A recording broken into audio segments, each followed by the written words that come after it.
Hey, what's up everyone? Welcome back to my reefing channel, and if you're new here, thanks for stopping by, and please consider hitting that subscribe button.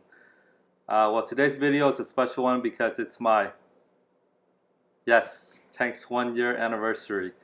And with that said, I'm going to be doing a different style video for you today. I set up my camera to take video from different sections of my tank, and as we watch the playback, I'm going to be just talking about what it's been like the first year with the tank. Alright, so let's go ahead and get started. So what you're looking at here is the right side of my tank, looking down the length of it. It's a SPS dominant tank, so you see a lot of SPS corals on the top section of my rock work. It is still a mixed reef, but focused on SPS corals. If you notice, I got Tunzi pumps. There's 4 of them in total. I originally started off with 2 max spec gyres and 2 MP40s. Now the reason why I changed out the MP40s was because I was planning on running them on the back wall because I don't like the motor sticking off the side of the tanks. I think that looks a little bit funny. So I was planning on running them on the back wall, but they were a little bit too strong and they created craters in the sand bed.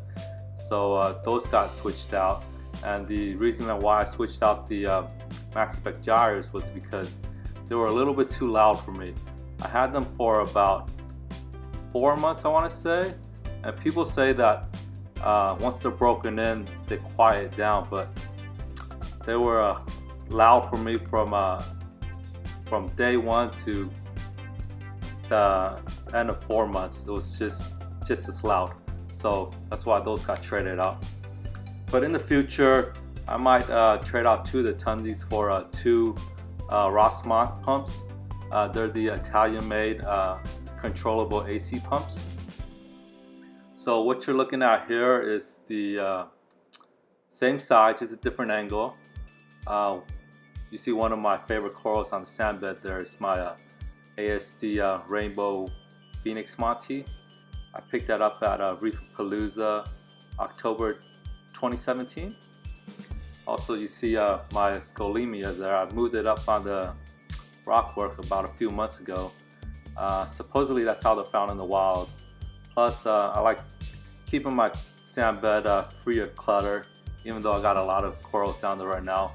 Eventually, I'm gonna clean it all out, you know, because I told myself, like, in this setup, I'm gonna try not to buy too many corals and be a little bit more selective, but I found myself in old habits. You know, what can you say?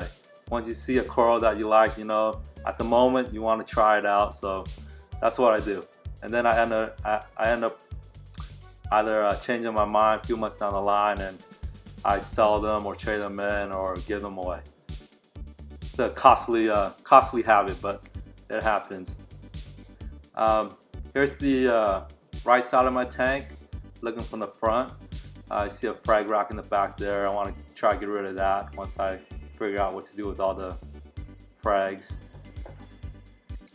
Now going back to the pump, I want to upgrade 2 of the Tunzis to 2 of those Rossmont pumps, because once my SPS starts growing in, I'm going to need more flow.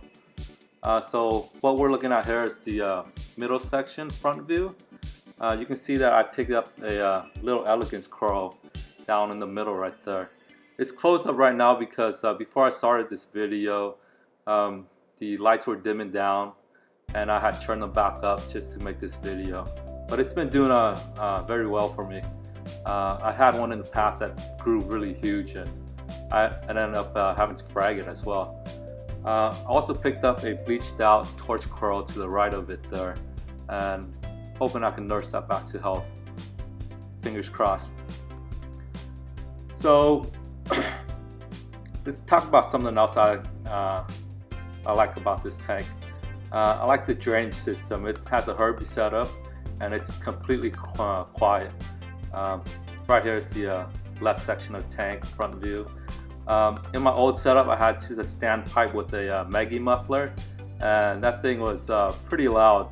And in this setup, I got just a 1-inch waterfall in the overflow, so that doesn't make any noise. The full siphon doesn't make any noise, In fact, the only thing that makes noise on my system is once the coolant fan kicks on, and my return pump and my skimmer has a little bit of a hum, but that's only because I leave my stand doors open during the summer, just to help with the humidity in the stand.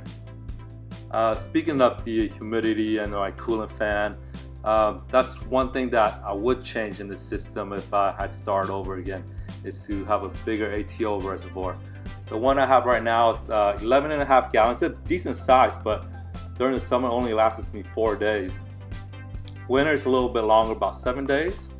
But I raised my temperature up to 80, 81, and the coolant fans aren't kicking on as much anymore, so hopefully I can get a few more days out of it. So yeah, because 4 days is a little much, you know. Right here is the left side of my tank looking down the side. I got another frag rock in the back there. Those are a lot of corals that are repeats, or acros that I don't know where to place yet, or corals that I'm just trying out, seeing if I like them or not. I got a little acan garden on the bottom there, as well as a nice colony of blastos, a lobo. This is where a lot of my fish congregate because they've associated this side with feedings. It's where I keep all my dry foods, even though I feed throughout the tank just to get them to disperse. They've associated this side with feedings because it's where I mash up my frozen foods as well. Here's the same side, different angle. So my light setup I really like. If you didn't see my old video, I'm running 4 AI Hydra 26 HDs as well as 4 T5 bulbs.